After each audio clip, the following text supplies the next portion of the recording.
নচলিব এপিডিএছএলৰ গুণ্ডাগিৰি নচলিব এপিডিএছএলৰ লুণ্ঠন ৰাজ মানি লোৱা নহ'ব এপিডিএছএলৰ জংঘল ৰাজ নচলিব ইনকলাব জিন্দাবাদ কৃষক মুক্তি সংগ্ৰাম সমিতি জিন্দাবাদ কৃষক মুক্তি সংগ্ৰাম সমিতি জিন্দাবাদ এপিডিএছএল হাই হাই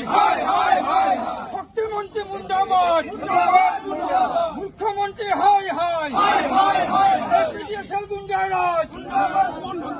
ইনকলাব জিন্দাবাদ এই বৰ্ডখন উঠাকে লৈ ল'ব ফটো এটা বেনাৰখন আঁতৰাই দিব বেনাৰখন অলপ আঁতৰাই দিব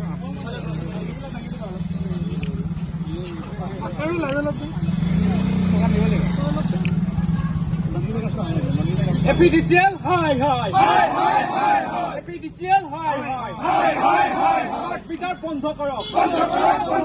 স্মাৰ্ট মিটাৰ বন্ধ কৰক আম আদমি পাৰ্টি জিন্দাবাদ আম আদমি পাৰ্টি জিন্দাবাদ অৰবিন্দ কেজৰিৱাল জিন্দাবাদ অৰবিন্দ কেজৰিৱাল জিন্দাবাদ জিন্দাবাদ মোদী আদানি ভাই মোদী আদানি ভাই মোদী আদানি আজি দৰং জিলা আম আদমি পাৰ্টি তথা ৰাইজৰ দল তথা জনতাই স্মাৰ্ট মিটাৰৰ বিৰুদ্ধে যি প্ৰতিবাদ কৰিছে সেই প্ৰতিবাদত আমি অসম ৰাজ্যিক আপৰ তৰফৰ পৰা গুৱাহাটীৰ পৰা আমি এটা দল আহিছোঁ আৰু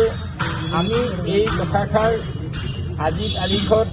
সজোৰে অসমত প্ৰতিবাদ কৰিছোঁ। ইয়াৰ আগতো আম আদমি পাৰ্টি অসমে গুৱাহাটীত সংবাদমেল যোগে স্মাৰ্ট মিটাৰৰ বিৰোধিতা কৰিছে আৰু আমাৰ স্মাৰ্ট মিটাৰৰ বিৰোধিতা কৰাৰ মূল লক্ষ্য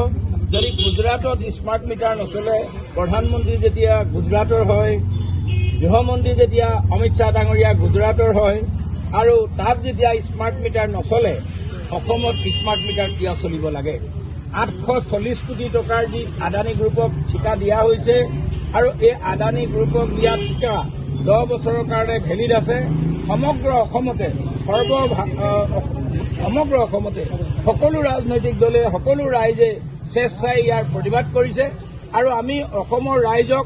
বিজেপিৰ মিত্ৰজোঁট চৰকাৰে হিমন্ত বিশ্ব শৰ্মা নেতৃত্বাধীন চৰকাৰে যি লুণ্ঠন চলাইছে আমি তাৰ প্ৰতিবাদ জনাইছোঁ আৰু আদানী যি মিটাৰ সংযোজন কৰিবলৈ দিছে অতনি পলমে এই ঠিকা বাতিল কৰিবলৈ আমি আহ্বান জনাইছোঁ। যিহেতু অসমৰ জনসাধাৰণ এখন গ্ৰাম্যত বাস কৰা ৰাইজৰ সংখ্যা বেছি, অভিযোগ আছে 2টা লাইট 3টা ফেন চলালে আগতে যি 200-300 টকাৰ বিল পৰিশোধ কৰিছিল এতিয়া 1000-1500 হৈছে। আনে নালাগে এটা অভিযোগ আছে স্মাৰ্ট মিটাৰৰ ঘৰত মানুহ নাথাকিলেও বিল কৰ্তন হৈ গৈ থাকে। এইটো কেনেকুৱা হ'ব যদি আমি ইউজ নকৰাকৈ বিল কেনেকৈ কৰ্তন হয় আৰু ইয়াৰ স্মাৰ্ট মিটাৰৰ আনস্মাৰ্ট কাম হৈছে আমি তাৰ প্ৰতিবাদ জনাইছোঁ আৰু এই প্ৰতিবাদ অসমৰ জনতাই ভালকৈ জোৰলা ভুগিছে আৰু তাৰ কাৰণে আমি অসমৰ মুখ্যমন্ত্ৰী ডাঙৰীয়াক বিজেপি মিত্ৰজোঁট চৰকাৰক দাবী জনাইছোঁ আদানী গ্ৰুপৰ ঠিকা বাতিল কৰিব লাগে, অসমৰ গাঁৱলীয়া জনতাক সাধাৰণ জনতাক এই বিদ্যুৎ মিটাৰৰ অত্যাচাৰৰ পৰা সকাহ দিব লাগে।